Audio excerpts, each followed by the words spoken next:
Bueno, recién habíamos terminado con la diferencia entre una función de R a R3 y una de R2 a R3, y lo que está definido acá es el concepto de entorno o vecindad ampliado hacia R3.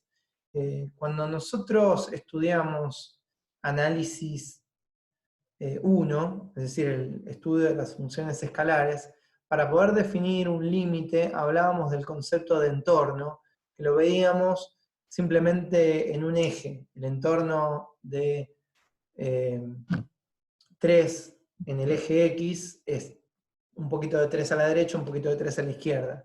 Pero cuando eso nosotros lo ampliamos, el entorno, la vecindad de un valor, bueno, si estamos en R2 se transforma en una circunferencia, y si estamos en R3, el entorno de un punto en R3 se transforma en una esfera.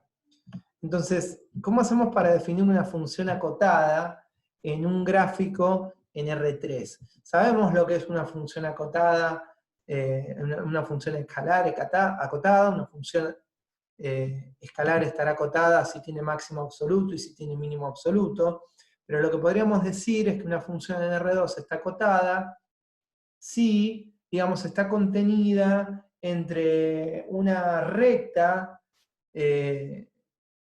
o sea, no supera una recta horizontal hacia arriba y no supera una recta horizontal hacia abajo. Está contenida como en una franja. De esa manera esa función estaría acotada. Ahora, esto es porque nosotros estamos analizando la función desde el punto de vista de Y, porque en el gráfico de una función en R2 vemos en el gráfico el dominio y la imagen. Lo dije bastante confuso, pero espero que se haya entendido y si no, lo repito de otra manera. Cuando vemos el gráfico de una función escalar en R2, el dominio está en el eje X y la imagen está en el eje Y. Entonces estamos viendo en simultáneo el dominio y la imagen. Cuando nosotros pasamos a un gráfico de una función vectorial, no vemos junto al dominio y la imagen. Vamos a compartir de vuelta el gráfico de GeoGebra que tenía algunas funciones acá. Vamos a dejar una sola prendida. Ahí, vamos a dejar solamente el tornillo. Acá nosotros estamos viendo el conjunto de puntos que contiene la curva roja y no estamos viendo los valores de t. En este dibujo, que está en el eje X, el eje Y, el eje Z, no está el eje t, que es el dominio. Entonces, no estamos viendo en simultáneo como ocurre en las funciones escalares x, y, todo a la vez. Entonces, ¿cómo vemos si esta función está acotada? Bueno, la función está acotada si queda contenida adentro de una esfera, básicamente. Nosotros, como vemos que este tornillo se prolonga hacia el infinito hacia arriba, hacia el infinito hacia abajo, es fácil ver que no está acotada, porque no está contenida en una esfera. Esta curva verde sí está acotada. Yo puedo dibujar una esfera alrededor de alguno de sus puntos y que todo el dibujo de esa curva me quede dentro de esa esfera. A eso vamos a llamar una función que esté acotada. ¿Sí? A partir de su gráfico lo vamos a poder analizar. Vamos a volver al apunte. Es esto. Bueno, ¿cómo definimos a partir de lo que yo acabo de explicar el límite de una función? Bueno, hay por supuesto una definición teórica. Esto no es un curso de análisis vectorial, es un curso de geometría.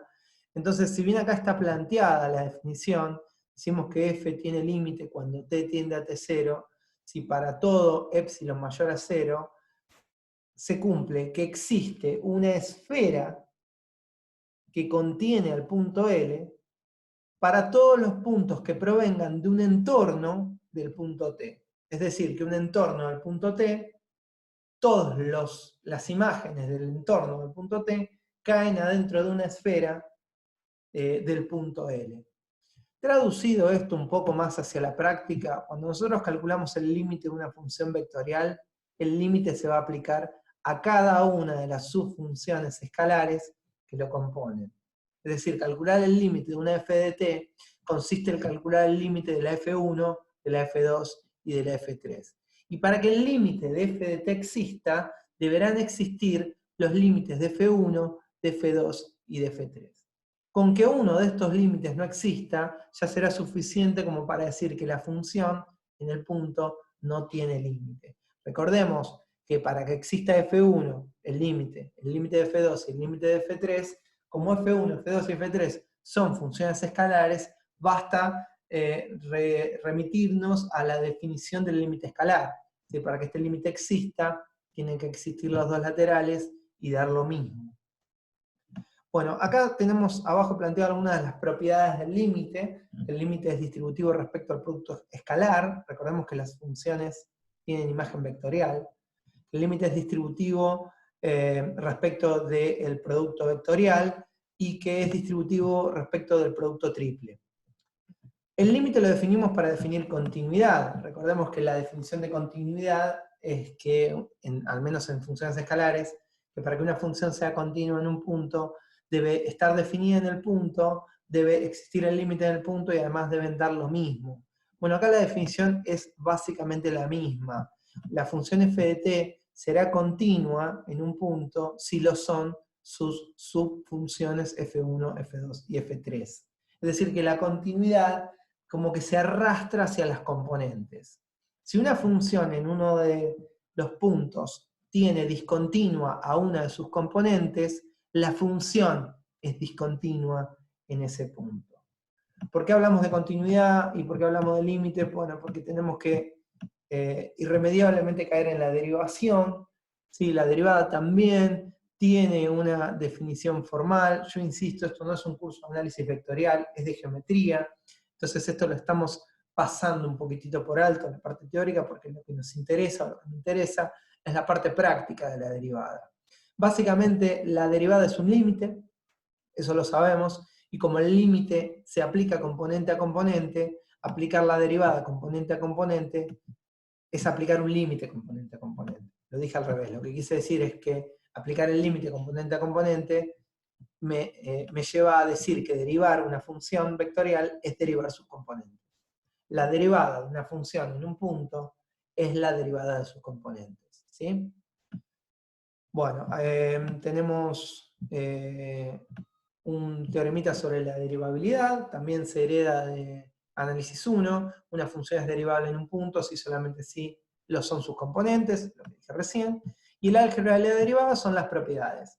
La derivada es distributiva respecto a la suma vectorial, la derivada aplica la fórmula del producto de la derivación respecto al producto escalar, es decir, la derivada del producto escalar entre f y g es f derivado por g sin derivar, más f sin derivar por g derivado, y la misma fórmula se aplica al producto vectorial, ¿sí? Es la derivada del primero por g sin derivar, más f sin derivar por g derivado. Fíjense que acá hay un error de tipeo, este punto acá es derivada cruz, punto cruz. Y por último tenemos... Profe, disculpe, Sí, te escucho. tengo una duda. Dale. Había dicho que la derivada en la función en su punto es la derivada del componente. Sí, ahora vamos a ver Bien. algunos ejemplos al respecto, pero si vos querés derivar una función vectorial, tenés que derivar componente a componente. Básicamente es eso lo que quise decir. ¿Es claro ahí? Sí. Perfecto, bueno. Por último tenemos la regla de la cadena. La regla de la cadena también la conocemos. Derivar f en función de u es derivar f en función de t y t en función de u. Ojo acá, que fíjense que esta f no es ni f1, ni f2, ni f3, sino que es f genérico. Yo, si quisiese derivar por regla de la cadena la función f en términos de sus componentes, tendría que derivar componente a componente aplicando la regla de la cadena. Bien, algo que vamos a utilizar bastante es el concepto de funciones de clase C. Nosotros decimos que una función es de clase C1 si es continua la función y continua su derivada. Una función es de clase C2 si es continua su derivada, si es continua la función, si es continua la derivada primera y continua la derivada segunda. Ampliando esta idea, es de clase Cn si es continua la función y las n derivadas son todas continuas, es decir, es n veces derivable con continuidad. La propiedad de la pertenencia a una clase de continuidad se transmite a las operaciones suma, producto escalar, producto por un escalar, producto vectorial y composición de funciones. Es decir, la suma de funciones de clase C2 es clase C2, el producto de un escalar por una función de clase C3 es clase C3, el producto vectorial entre dos funciones de clase C1 es clase C1, y la composición de funciones de clase C2 es de clase C2, por ejemplo. Este sería un repaso, sí, veloz y sí rápido por la teoría del capítulo número 2. Lo que sigue a continuación es la práctica número 2, donde contiene al principio algunos ejercicios donde se pide hallar rectas y hallar planos. Acá se pueden ayudar con cualquier apunte que tengan correspondiente a álgebra, de primero o de segundo, no me acuerdo en qué año les toca estudiar esto, o con cualquier texto de álgebra si es que la teoría que les brinde no les es suficiente. Después les brinda algunos ejercicios para operar con funciones, le pide, por ejemplo, en el punto 2.1 graficar una función, esta es una función vectorial, en R2, fíjense que acá cuando habla de E1 y de E2 son los vectores canónicos, así que esto lo pueden escribir como un vector, como yo pasé en el ejemplo que les di en la primera conferencia, la recta, si lo pueden reescribir como un vector, así que el gráfico va a ser en R2, lo pueden componer haciendo si quieren una tabla de valores, no hay ningún problema. Lo mismo le pide el ejercicio 2.2, ¿sí? Graficar esta curva en R2 a partir de una tabla de valores, y abajo le pide hallar unas operaciones para la función definida acá arriba, ¿sí? F de A más B, F de T más delta de T, y bueno, acá le pide un producto vectorial entre las funciones F y G que están acá definidas. Acá son operaciones con vectores, un escalar por una suma de vectores, cálculo de norma, cálculo de producto escalar, Profe, cálculo de producto profe. vectorial. Sí, te escucho, no sé quién me está hablando.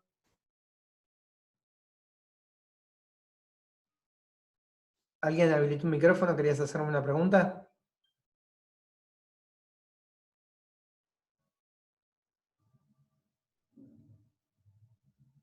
Bueno. ¿Ahí se me Sí, escucha? ahora sí, sí.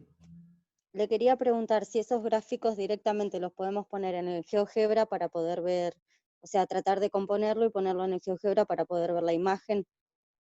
Sí, exactamente. Yo les aconsejaría incluso que lo hagan, pero al menos por ahora, creo que sería más útil el ejercicio si primero intentan graficarlo en papel a partir de una tabla, y una vez hecho eso, hacen el gráfico en GeoGebra. Ustedes simplemente lo ponen, lo escriben de manera vectorial. Plantean f de t igual a, y el vector, lo escriben con estas dos componentes y ya van a ver que se los grafica.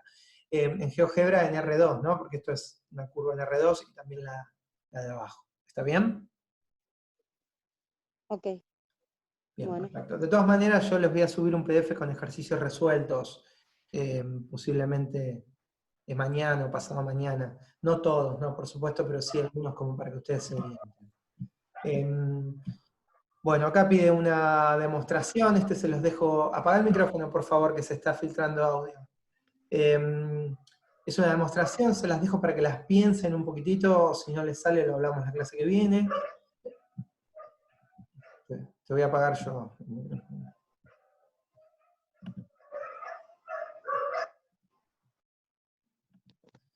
Bueno, lo que sigue es cálculo de límites y análisis de continuidad.